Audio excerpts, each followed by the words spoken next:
What's up, guys? This is Miasin. So I think like a month ago, it's been a while. I know I'm very late to the party, but we got some new cards announced in Rage of the Abyss, which are the Primordial cards.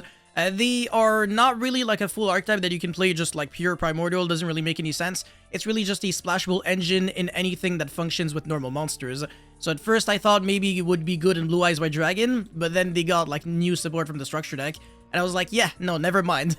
Blue Eyes is not supposed to be played as a stun deck with just Blue Eyes control and, you know, Blue Eyes White Dragon and Scale Drain and not doing much of anything else.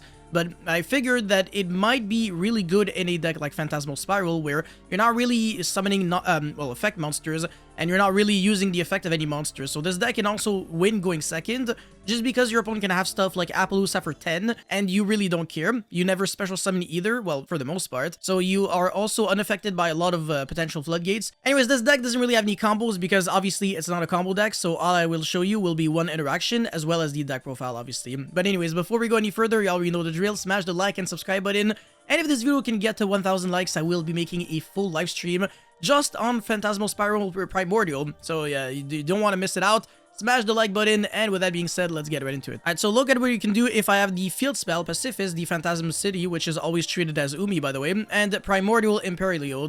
So yeah, the fact that it's always treated as Umi means that you can't play like 3 Umi and 3 copies of this. You can only play like a maximum copies of 3, like between Umi and Pacifist. It's a really stupid rule in Yu-Gi-Oh! It makes 0 sense, but it is how it works. Anyways, activate the Pacifist, and then activate your thing so that if your opponent ashes you, then you can go Pacifist effect, special summon your token and get a search, so it's not really like you lose to hand traps either. And yeah, this deck is 100% immune to Veiled and Imperm, by the way, because again, your monsters don't have effects, so a lot of the non-engine cards that your opponent will play will be completely useless against you. Only Ash and Ogre can kind of do something, but even then, it's not like it does much. And Nibiru obviously does less than nothing. This card, by the way, on activation searches any primordial card from your deck to your hand except itself, and then you can declare one normal monster's name, special summon one normal monster with that same name from your hand, deck, or grave. So you got infinite recursion with this, because this gets you your Megalo Smasher back to back to back, and then this gets you your tokens every single time. So yeah, you basically never run out of gas, even if you only play 3 Megalo Smashers. And also, this boosts the attack of all your normal monsters by 300 for each normal monster in your grave with different names. And yeah, we're going to be searching the Primordial Schiller, which is kind of like a negate and banish in a way. It's a really good card, honestly. It's not like a counter trap because it can be responded to, but it's a quick play spell that allows you to target one face-up card on the field, and then you negate its effect, and if you do, banish it. So yeah, your opponent can have the Duster, and then you can negate and banish it. And also, you gotta reveal a normal monster, or a Primordial card in your hand to activate it. But if you control a normal monster, or a level 5 or higher Primordial monster, you do not have to do that. You can just immediately use it without having to reveal anything.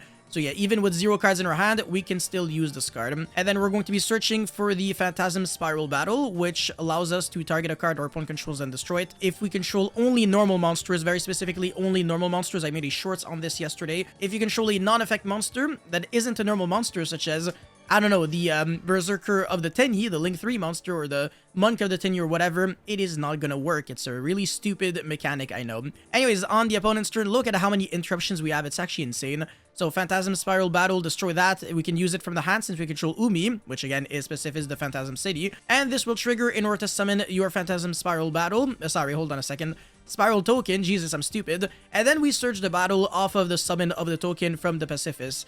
Yeah, this is really nasty, yeah? This is also not once per turn, by the way, so you can use it again to destroy another card. And we got the Schiller to negate and banish, so that's another interruption. And then we can destroy another card again, and we have infinite gas because Imperial Load next turn will summon another Megalo Smasher, we get a search, and then, yeah, we just kill our opponent. Alrighty, for the deck profile, I know, only one combo. That's all I can really show. It's not like this deck has infinite lines, but again, this deck is still kind of complicated in terms of gameplay because you're gonna have to know when to interact with your opponent at the correct timing. Anyways, the only monster that we need is Megalo Smasher X. Don't play Fossil Dig. It really serves no purpose, because we have infinite ways of accessing it, either with Imperial Load or the Tremors, or Opener. Or we can just not even rely on Megalo Smasher. 3 Prosperity, 3 Duality. We don't really need to special summon on our turn. Yeah, this card can search your Tremors or Opener, which would summon the Megalo Smasher on the opponent's turn anyways. So it really is not that much of an issue if you're locked under no special summoning. You really want to have access to your floodgates, so that's the reason why these cards are here. Anyways, 1 Schiller and then 1 Tremor. So Schiller is the card that negates and banishes, the card that I just showcased on the only combo. And then Tremors, it has a very similar effect as Opener. So you pay 2,000 life points and then declare 1 normal monster's name, and then you special summon if you control no monsters. You special summon a normal monster with a declared name from your deck, very specifically in defense. For the rest of the turn, your normal monsters with the declared name and primordial monsters cannot be destroyed by battle, well, actually, until the end of your opponent's turn. So if you use this on your turn, even on your opponent's turn, your monsters are still kind of marshmallows. They do not die. And this card has a really neat graveyard effect, so if your opponent normal summons a monster, very specifically normal summons, you can banish it from the grave and then target 1 normal monster you control or in your grave, and then you banish 1 monster on the field with lower attack than the monster you targeted. So for example, if you got a Megalo Smasher, and then your opponent normal summons Flundery's Robina. Actually, that's the worst example. I don't want to banish a Robina.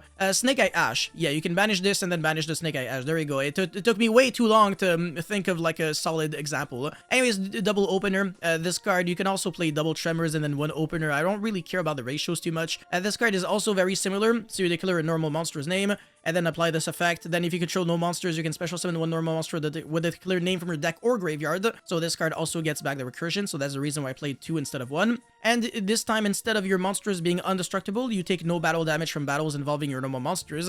And in the graveyard, you can banish it, and then target a normal monster you control in your grave. But this time, instead of banishing 1 monster on the field with lower attack, you take control of 1 monster opponent controls with higher attack until the end phase, but only on your opponent's turn, unfortunately. So it's an interruption, but it doesn't really remove anything from your opponent's field. So again, maybe you want to play only 1 copy of this and 2 copies of Tremors, or even 3 copies. It pays 2,000 life points, so it's really expensive because you also have skill drain and sometimes you just take a lot of damage.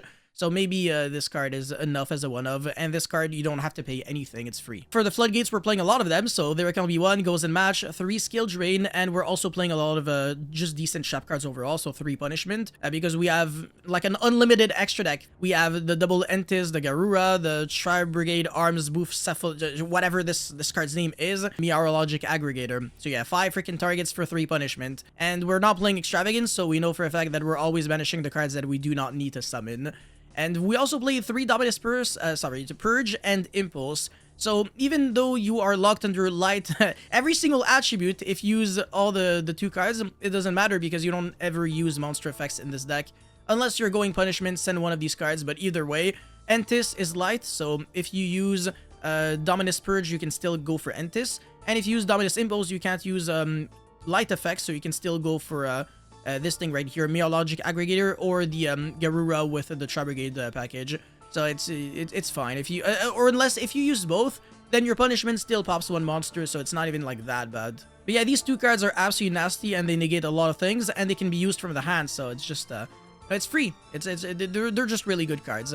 And 3 Spiral Battle with 1 Spiral Power. This card negates a monster effect. Well, sorry, it negates the effect of a monster your opponent controls, and then it loses 1,000 attack or defense, so it's obviously way worse than Spiral Battle, which outright just destroys a card, any card, even a face-down card, or a spell and shop, whatever. So this card is just the nuts. Honestly, it's the better card to search with Pacifist.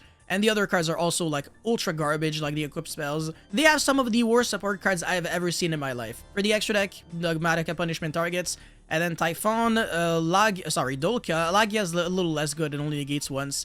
And then Baguska, Stealth Kraken, because if you play Goes and Match and you have this, you can win the game without putting in any effort. It's really nice. 1 Baromet, which is kind of like almost a Dagusto Emerald, but for normal traps instead. But instead of shuffling back 3 normal traps, it's just like 1 normal trap in your grave, place it on the bottom of the deck, then draw 1 card. So you can loop your Spiral Battles so that you always have something to use.